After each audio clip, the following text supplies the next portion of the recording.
Welcome to Poojika electronics.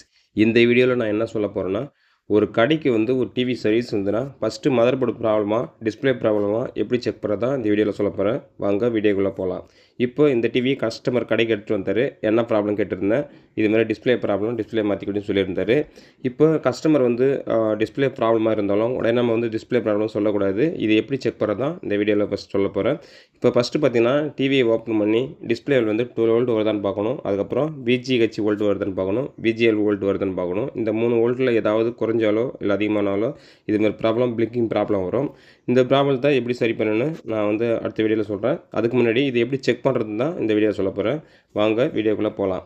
First இந்த டிவியை open பண்ண உடனே நம்ம செக் பண்ண வேண்டியது பார்த்திங்கன்னா, அதாவது மதர் போர்டில் டிஸ்பிளேக்கு 12 வோல்ட் வருதான்னு பார்க்கணும். அதாவது மதர் போர்டில் வந்து கெப்பாசிட்டர் வீக்காக இருந்தாலோ இல்லைனா செகண்டரியில் வந்தீங்கன்னா கெப்பாசிட்டர் வீக்காக இருந்தாலோ இதுமாதிரி ப்ராப்ளம் வரும். அதாவது இந்த ஒனிடா டிவிலாம் பார்த்திங்கன்னா இதுமாதிரி ப்ராப்ளம் ஃபஸ்ட்டு கொஞ்சம் நேரத்துக்கு வரும். அதுக்கப்புறம் படம் வந்து ஆட்டோமேட்டிக்காக சரியாக போகும். இந்த டிவியில் பிளிங்கிங் ஆகின்னு தான் இருக்குது, சரியாக ஆகலை. சில டிவியில் பார்த்தீங்கன்னா ஒரு 5 நிமிஷம் 10 நிமிஷம் ஜம்பிங் ஆகும், அதுக்கப்புறம் ஆட்டோமேட்டிக்காக வந்துடும். அது ப்ராப்ளம் பார்த்தீங்கன்னா கெப்பாசிட்டர் மட்டும் தான் ப்ராப்ளம். ஆனால் இந்த டிவியில் அப்படி கிடையாது. சில டிவியில் பார்த்தீங்கன்னா மதர் போர்டில் வந்து டஸ்ட் அதிகமாக இருக்கும், அதாவது தூசு மண்ணெல்லாம் இருக்கும். இது மாதிரி ப்ராப்ளம் இருந்தாலும் இந்த பிளிங்கிங் ஆகிறது வாய்ப்பு இருக்குது. அதனால் ஃபஸ்ட்டு டிவி ஓப்பன் பண்ண உடனே மதர் போர்டு வந்து ஃபுல்லாக வந்து தொடச்சி விடுங்க. அதுக்கப்புறம் டிஸ்பிளேவிலேருந்து எல்இடி கேபிள் வந்து எடுத்துகிட்டு மறுபடியும் க்ளீன் பண்ணி ரப்பர் வச்சு க்ளீன் பண்ணி போட்டு பாருங்கள். அதுக்கப்புறம் சரியாகிறதுக்கு வாய்ப்பு இருக்கும். அதுக்கப்புறமும் சரியாகலைன்னா தான் நம்ம வந்து சப்ளை செக் பண்ணி பார்க்கணும். அதாவது மதர் போர்ட்லேருந்து டிஸ்பிளேக்கு வந்து எவ்வளோ சப்ளை வருதுன்னு சொல்லிட்டு செக் பண்ணி பார்க்கணும். அதுக்கப்புறம் கெப்பாசிட்டர் எதனா வீக்காக இருந்தான்னு பார்க்கணும். கெப்பாசிட்டர் வீக்காக இருந்தாலும் இதுமாதிரி ப்ராப்ளம் வரதுக்கு வாய்ப்பு இருக்கும். அதுக்கப்புறம் மெயின் ஃபில்டரில் பார்த்தீங்கன்னா 300 வோல்ட் வருதான்னு பார்க்கணும். மெயின் ஃபில்டரில் வந்து 200 வோல்ட் வந்தாலும் இதுமாதிரி ப்ராப்ளம் வரும். மெயின் ஃபில்டரில் 300 வோல்ட் வருதா, அதுக்கப்புறம் செகண்டரியில் பார்த்தீங்கன்னா 24 வோல்ட் 12 வோல்ட் சரியாக வருதா, அதுக்கப்புறம் டிஸ்பிளேக்கு வந்து இது 5 வோல்ட் டிஸ்பிளேனா 5 வோல்ட் வருதா, 12 வோல்ட் டிஸ்பிளேனா 12 வோல்ட் வருதா, இதெல்லாம் செக் பண்ணிட்டு தான். அதுக்கப்புறம் இதெல்லாம் எங்களுக்கு செக் பண்ண தெரியாது, எனக்கு டைரெக்டாக மேட்ரு வரணும்னா நம்ம என்ன பண்ணணும்னா, இப்போ ஒரு புதுசாக ஒரு ஐடியா சொல்கிறேன் பாருங்கள். டிவியை ஃபஸ்ட்டு ஆன் பண்ணிக்கணும். அதாவது பேக் லைட் மட்டும் ஆன் பண்ணிக்கணும். பேக் லைட் வந்து மதர் போர்ட்லேயே ஒர்க் ஆச்சுன்னா பேக் லைட்டை அதிலே விட்டுடணும். அதாவது அந்த எல்இடி கேபிளை மட்டும் தனியாக கட்டி வச்சுக்கணும். அதுக்கப்புறம் செக் பண்ணுறதுக்கு தனியாக யூலோன் போர்டு வாங்கி வச்சுருக்கணும்.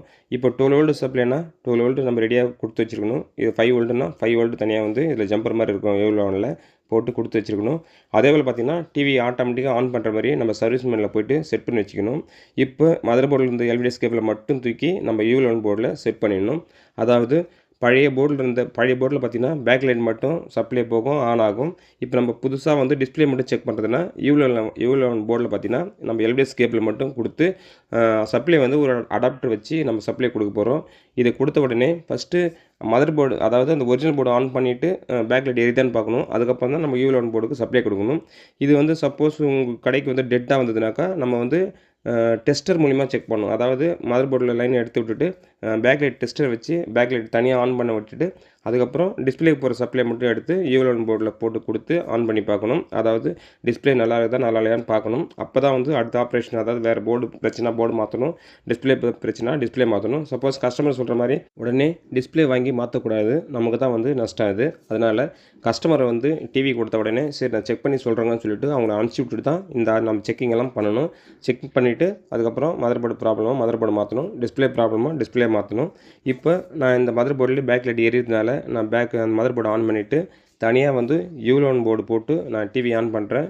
டிவி வந்து ஒர்க் ஆகுது. அப்போ இந்த டிவியில் வந்து பார்த்திங்கன்னா டிஸ்பிளே ப்ராப்ளம் கிடையாது, அதாவது மதர் போர்டு மட்டும் தான் ப்ராப்ளம். மதர் போர்டு வந்து டெஸ்ட் அதிகமாக இருந்து இது மாதிரி வீணாக போயிருந்தால் கண்டிப்பாக இது மாதிரி பிளிங்கிங் ப்ராப்ளம் வரும். அதனால் ஒரு ஃபால்ட்டை வந்து தரவாக செக் பண்ணிட்டு தான் அடுத்த ஆப்ரேஷன் நம்ம என்னவோ அதை பண்ணணும். இப்போ இந்த டிவி ரெடி ஆகிடுது. இது மாதிரி தான் வந்து டிஸ்பிளே எப்படி செக் பண்ணணும், ஈஸியாக செக் பண்ணுறதா இந்த முறை இது. இந்த வீடியோ உங்களுக்கு பிடிச்சிருந்தா லைக் பண்ணிங்க. புதுசாக நம்ம சேனல் வந்தீங்கன்னா சப்ஸ்கிரைப் பண்ணிங்க. ஆல்ரெடி நான் டெக்னீஷியனாக நம்ம சேனல் வந்து மெம்பர்ஷிப்பில் ஜாயின் பண்ணிடணும் இருங்க.